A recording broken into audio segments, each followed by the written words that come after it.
Hello, everyone, and welcome back to the Future Finance Focus. I'm Owen Reinhardt, and today we have a very special guest joining us, Mr. Dave Cornett. Mr. Cornett co-founded Bridge Capital Advisors, a firm that specializes in small business investments, as well as E-Rate Online, which provides affordable telecommunication and internet access to schools. Today, we're going to talk about the firm Mr. Cornett built and the experiences he can share with our audience. Mr. Cornett, thank you for your time and for joining us today. Before we get into some of the questions, why don't you tell us a little about yourself and how you got here today? Well, Owen, thank you for having me, first of all. My path, as I said to you in our pre communications before the meeting, is not a typical one. I don't have an MBA. I didn't go to a business school. I went to the school of life and necessity, and that necessity is the mother of invention. When I was in, I grew up. Actually, my whole goal was I wanted to go to law school. Hmm. And I went to the University of Connecticut. I played hockey at the University of Connecticut, and with the whole intent of graduating and moving on to law school. Well, halfway through, a sophomore, I was 20 years old. My father passed away very young.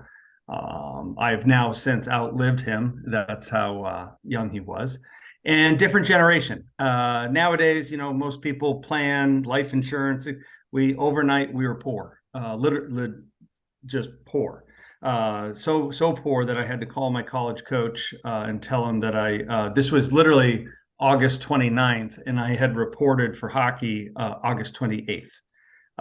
So overnight, our family's financial circumstance changed, and I through the grace of other people's goodwill and assistance, they kept me in school. I finished school.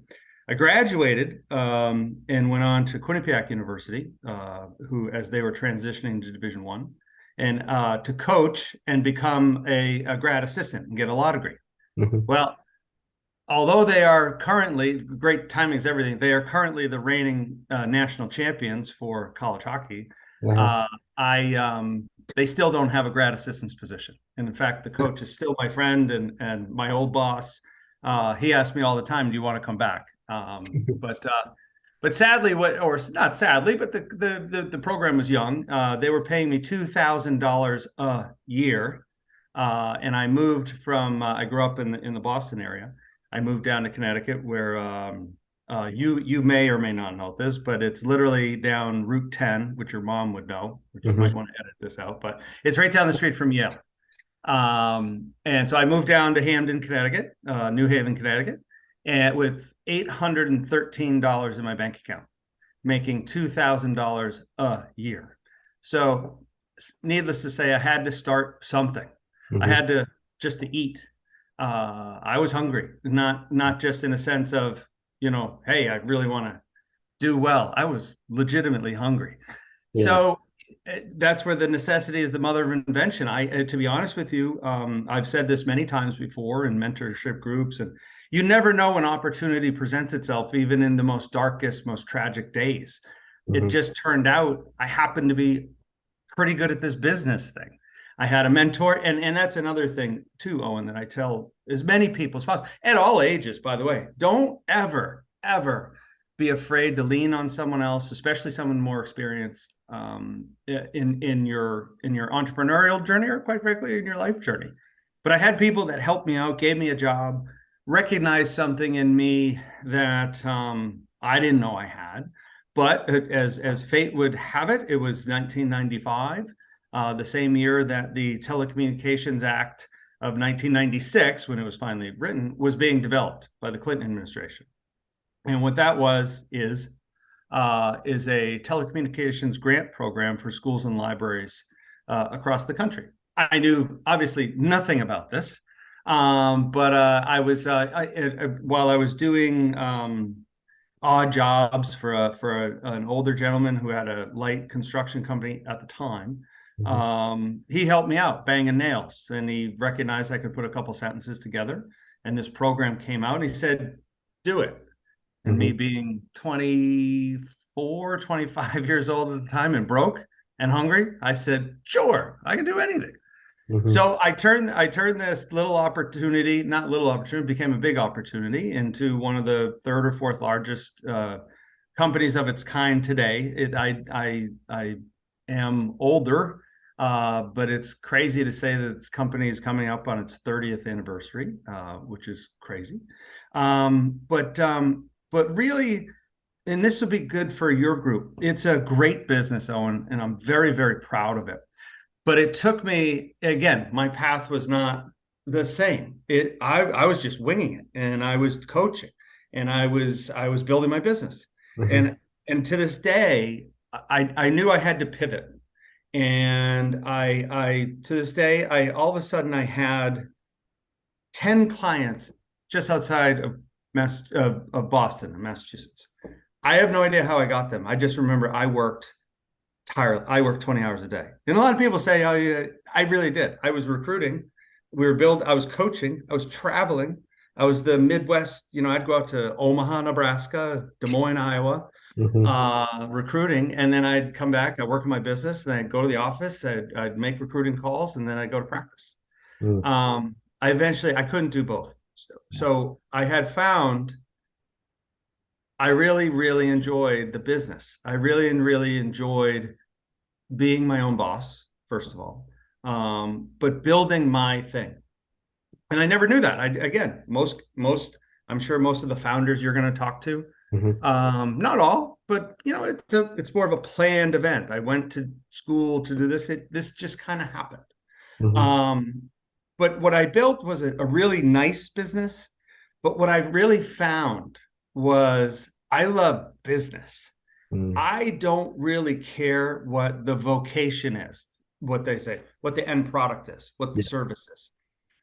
99% of all businesses are the same on the inside. You Hmm. have a finance department, you have an HR department, Hmm. you have a operations department, a sales department, marketing department. That's the piece I like. What I really like to do is a business builder.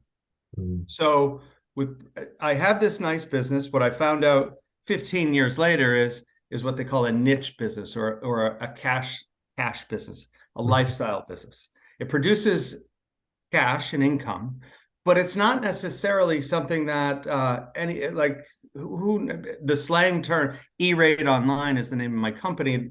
E-rate is a slang for education rate. If Mhm. I went into the detail and told you really what the universal service, what I technically own is a universal service fund consultancy. Nobody knows what that is, or very few. Yeah. And so it doesn't, I don't have an exit.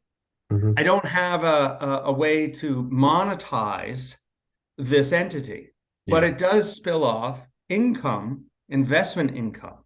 And what I found was, okay, the first thing I have to do is, and this is what most entrepreneurs struggle with, I have to replicate myself. I may have come up with this great idea, but unless I can execute it, it's worthless. It's useless. And you'll see that all the time of owners, founders, small business owners, mom and pop. They're so proud of their business and like, I'm working anytime an employee or especially when a manager comes to me and says this, I'm working so hard. To me, Mhm. that's a tell. You're complaining, you're working. Well, yeah, if you work for me, if you're around me, you're a hard worker. I didn't hire you to maybe work hard. Hopefully I'm gonna hire Owen and he's gonna work hard. You gotta work smarter. And it sounds cheesy but there is no reason just about once you get past the founder stage, if you're in a job, you work 8 to 5, you go home, you go to your kids' practices, you go Mhm. to your girlfriend's, friends, family's house. You Yeah. do these things. We have this glamorized thing from Facebook movies, and it's bullshit. Owen, it's being in the right place at the right time, associating yourself with the right people, and this is the key: knowing when to delegate and to get yourself out of the way. So my greatest entrepreneurial achievement was building a 30-year business. Mhm. But granted, and I'm harsh, I can't sell it. But what I did, Owen, I removed myself. I don't do anything with the business. The business runs by itself. They call that a legacy business. Yeah. I gave it not to family members, which is typically what you'll hear in a legacy business, Mhm. but I have a woman who runs my shop, and it's a small, it is 15 employees. It's not this gigantic enterprise. But I haven't done anything with the company in 10 years. So I don't hire people, I don't fire people. I don't do the marketing, I don't do the selling. I will say I kept one thing, and I stress I'm the bean counter. I'm the Mhm. finance guy that lives in Florida. My Yeah. employees, I show my face, but they deliver the product. I haven't talked to a customer in 10, 15 years. So I was able to remove myself from the business and focus on what I really love to do is investing in small businesses, Mhm. giving my quote unquote expertise, Yeah. as it may, and using bridge capital as a vehicle to make investments in small businesses, teach them to build a real infrastructure. Again, I don't care what I've consulted with a company called Gameware, where they I don't know if you've seen bracelets made out of the actual. It's based up in New Jersey, but you'll see them if you go to any game across any sports game or something like that. Mhm. To energy companies, to one was in trenching. You know, I don't care Yeah. because internally, to be successful, you need good management, you need someone running finance, you need someone running HR. It's the same thing. And Yeah. that's the piece I really like. So that's where you'll see the two different businesses. And then right now, so the Bridge Capital is really just a holding company. I have a closet business that I'm involved with right now. I have real estate investments that it allows me to do. I'm a biotech trader. So again, I just love being my own boss. Mhm. I often say, I've made it this far. If I ever actually have to go to work, we're in trouble because I probably picked up a lot of bad habits over the years. Yeah. But my real passion is small business entrepreneurship. Mhm. My skill set in that, Ben, is I really like the two things that you'll find as you talk to other entrepreneurs, and even as you hopefully someday start building your own companies. You Mhm. build this great company, and then you turn around and you're like, oh shit, who's going to talk to the accountant? Who knows how to write an employment agreement? We have to hire people, but I don't know. I came up with this great idea, but they probably want a 401k plan. They probably want this. Who does that? That's my skill set, is the really boring stuff. I can strategize. I'm not saying I'm not good at that. In fact, I usually come up with what we call elephant hunting, one great idea. My last one was precision genomics. Mhm. Was we were going to do genetic testing for doctors and for really for healthcare groups. Huge idea. There's no chance of it being successful. So we scuttled it. So I do ideas, but my strength is in infrastructure and advising companies on how to build their infrastructure, how to build a better mousetrap. I often Mhm. call myself a vulture capitalist. I'm quite frankly, I'm just not rich enough to use my own money to invest in something and hope it works. I'm a vulture capitalist. I like to take a process, make it a little better, call it my own, sell it, move on. So again, not the stream of consciousness I don't think you were expecting, but something that I really enjoy what I do, and it allows me the freedom as well to you know you, another thing you'll hear, oh, that's great, you work for yourself, you choose your own hours. Yeah, in the beginning, it's all of the hours. You Mhm. work all of them. There's a great line I read somewhere, is that I haven't seen my house in the daylight in a year, and that includes the summer. I remember those days, getting up at 4:30 in the morning and coming home at 11. Yeah. One of the and sacrificing it. You get past those days and you recognize, while that's noble, it's not very smart, and it's certainly not sustainable. Mhm. So I learned all my MBA, what you would learn. I learned it over a period of time, making a lot of mistakes, being humble, um, understanding your taxes. That's a big one. I'll Yeah. never forget. I got a tax bill at the end of the year, which it doesn't matter the amount at the time. It was all the money in the world to me. Yeah. And I thought I was going to jail, things like that, where as I would never admit that when it happened, which was like 25 years ago. But you learn all these things, and humility and being humble as an entrepreneur is also something I preach. That, listen, dude, your idea is great, but I guarantee you, I know you're telling me it's the first time, I can look something up and I'll find it somewhere. Mhm. The best thing for entrepreneurs is to know how to execute, and know how and when to trigger an exit, to get out, to let somebody else. Because the one thing that, and I promise you, I won't ramble on forever. but one of the things I'll leave entrepreneurs out. Anyone who owns a business after they hire their first employee are like, this is awful. This is terrible. And my line to my staff and to other friends is that business would be great and it would be easy without two things, the employees or the customers. Mm. Fortunately, you got to deal with both. Yeah. So one of the things that again, it's given me some job security, is taking care, understanding how to build an infrastructure. That's what I invest in, and I look for good ideas that maybe need a little bit of polish, a little bit of shine, and that's what I do. Yeah, that's great. That actually leads me right to my next point. When you said you're into biotech closets, I mean, it kind of seems like you don't have all your eggs in one basket. So how do you source or find the businesses that you consider to invest in? It's an excellent point. Again, opportunity, timing. COVID forced us all to kind of be sequestered. And it just so happens a business partner of mine, a business associate of mine, made his original professional career. He started as a trader, Mm. and obviously those days the government showered everybody with money, and the stock market, where everybody was terrified it was going off a cliff, Hmm. it was one of the best years ever to be a trader. And he taught me, and I found I have a real affinity for biotech. So I had a lot of time on my hands. So I look for certain metrics that I develop. And again, while that's a trading business, it's the same thing. It's about finding your metrics that you either exploit, make a bet on, be speculative on, but build the discipline around it. Now, I've taken my lumps. You have to be able to. There's an old great quote of how do you make $1 billion in biotech? You start with two. It's a risky business. But man, the outcomes are unbelievable. Option trading is something that I learned, especially for everybody understands Tesla options. And I don't know how much of a trader you are, Owen, but you Hmm. understand those are volatile stocks. They get traded a lot, which is Yeah. really good. Biotech is like the wild west. Is the stock may have the cure literally for cancer, or they don't.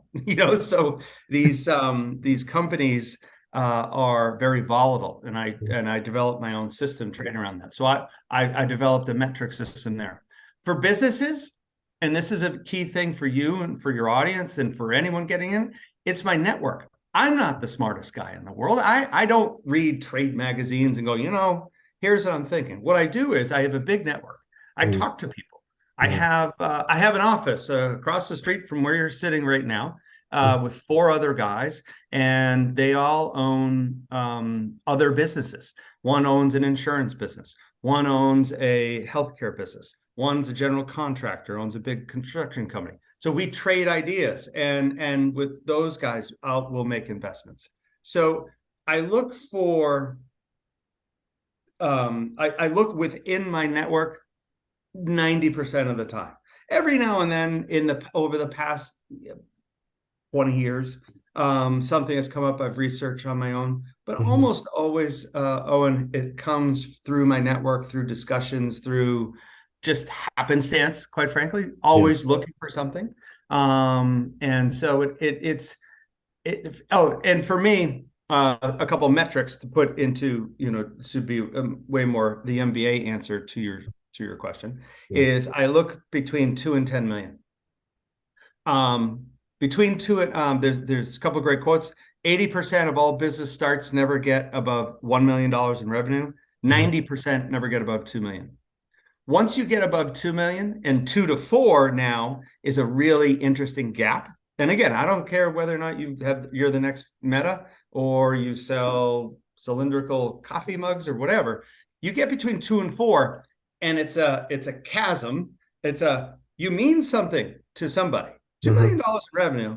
I've got employees, I've got customers, they rely on me. I'm not the biggest company in the world, but this is something.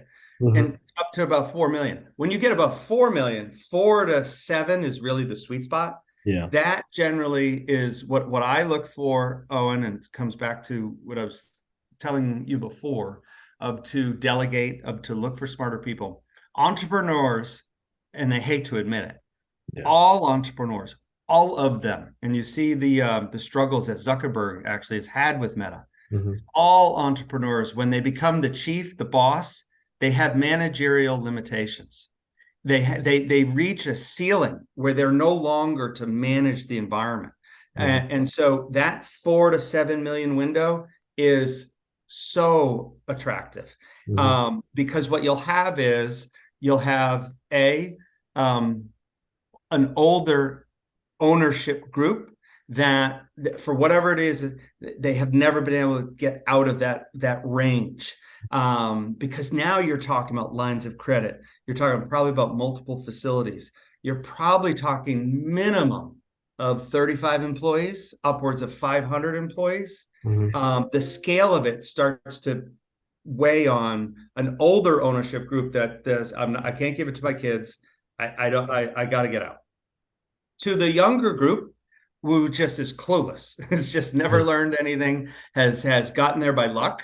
A lot of ideas happen by luck. A lot of really successful businesses, it's kind of I actually say this when I'm being paid as a consultant, that this is, I'm not saying I'm a shaman, but we also have to pray for a little bit of luck. Hmm. Small businesses need it. They Yeah. need that one big client that gets them through 2 or 3 lean years and covers up some mistakes.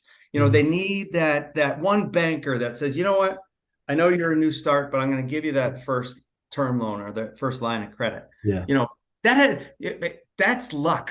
A lot Hmm. of times you put together the best elevator pitch, go into a bank, and believe me, I've had it happen a lot. Thank you, but you haven't been in business for 3 years. You look like you could be my son. I've been told it all. Those are real quotes. Yeah. So I look for those, not distressed. I don't look for a distressed like company that's really struggling, because that, to me, that's one customer from finally leaving, that the whole thing just goes down, no matter what type of fairy dust you sprinkle on it. So my metrics are that is I look for small businesses in, not necessarily a business I know, like I'm an expert in on the outcome, but I can get my arms around how the company should be structured, and is generating 4 to 7, and can do, at least 2 to 3 on top of that.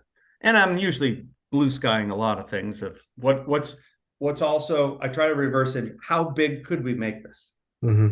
My closet business right now, which has taken more time and more money than Hmm. I'd like, but in the end, the blue sky is, if we own the dealer area between Palm Beach County and Miami-Dade, which is one of the fastest growing. It's a phenomenal dealer area that we're fortunate to have. But if and when we get successful, there's no reason why I couldn't take this to just about any other area throughout the country, Hmm. to build something really big. So I always want to have a blue sky goal, but my metric is usually, let's see if we can take a $4 million company and turn it into a $20 million revenue anyway. Yeah. Yeah, no, that's great. I'm just thinking bigger picture here. Ever since you've joined the industry, how do you think the entrepreneurship and kind of just business in general has changed? More people are going to college for entrepreneurship and kind of planning out their career this way instead of, coming on a stroke of luck. But how do you think the industry has changed so far? How's it changed? The risk appetite. Mm. What I have found, and I can now start talking like I'm 100 years old, but if you look back at everything I said, I've left out a lot. This conversation could go on forever on how I got here. But the amount of times I stepped up to the plate, Owen, and risked it is significant. Hmm. And what I love talking to younger folks who are either in middle school, just starting their new job, going to find some place. Um, I don't think they teach enough about risk appetite, what risk is, Hmm. because it's terrifying. So Yeah. you get these beautiful minds with these ideas that you could listen to them all day long. Um, But the minute they have to personally guarantee the PG something, the minute that it breaks their brain, and that's a sad thing because it ruins the ideas. Hmm. So what I found is, quite frankly, that sweet spot I just told you about, there's not a lot of entrepreneurs building those businesses. Mm. The entrepreneurs want to come out and they want to be a unicorn right away, where Yeah. they need public money. They're not personally guaranteeing anything. And so for me, it's not that's not the world I live in. But what I've seen is those stories of these companies today. An Elon Musk is a great example. If you read Steve Jobs, who I actually think is one of the most horrible people that ever lived. Yeah. However, there's no denying at the expense of being one of our country's greatest entrepreneurs. Yeah. He risked everything every day Yeah. for 20 years and failed on a global scale. Hmm. Never bothered him, which is part of the reasons why I think he was a bit of a sociopath. But Yeah. anyway, he had a daughter he pretended he didn't have. I mean, it's kind of weird. Yeah. Um, but so I can't relate to that, Owen, admittedly. So I'll put my Hmm. hand up and say I'm not. That's not my world. Hmm. On the smaller scale, I don't see a lot of younger businesses. I don't see. I see a lot of people. And by the way, it's not a terrible thing. Everybody, I'm taking the moonshot, trying to be the next Meta, be the next PayPal, be the next SoFi, whatever it is. I love it, absolutely love it. But one thing I've seen change is risk appetite. It might be generational. Hmm. Your generation, quite frankly, has gotten the shaft, and why wouldn't you be conservative?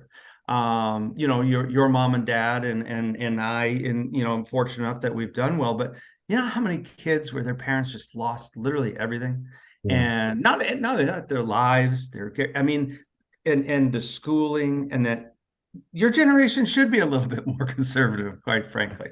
But if I could stress something when you're in, if you take the entrepreneurship route, look for anything that says risk. Look Hmm. for anything that says economics. Look for that. Those are the things that make you, because quite frankly, a lot of people have great ideas, and Hmm. it's about the execution. It's about the execution on the risk and economic side. Quite frankly, it's boring. It's utterly boring. That was finishing a thought in my rambling from before. Yeah. You get up to 10, 15, 20 employees, Owen, it's a game changer. Yeah. I've had a woman just had twins, and my tiny little company, I think we're up to 22 babies. Mm. Now, most of my staff are female in my first company, my fourth company.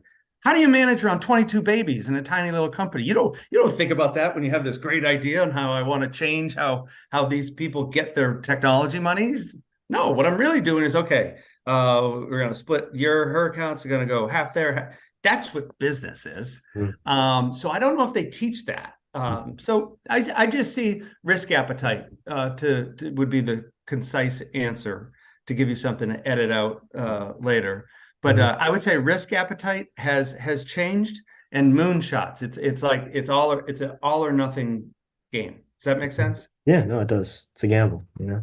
And Yeah. as we kind of come up on time here, we've got about 10 minutes remaining. My final Yep. question for you. Most entrepreneurs and business people in general say they learn more from their failures and their successes. Do you agree with this statement? And are there any investments that didn't work out? And kind of what did you learn from that?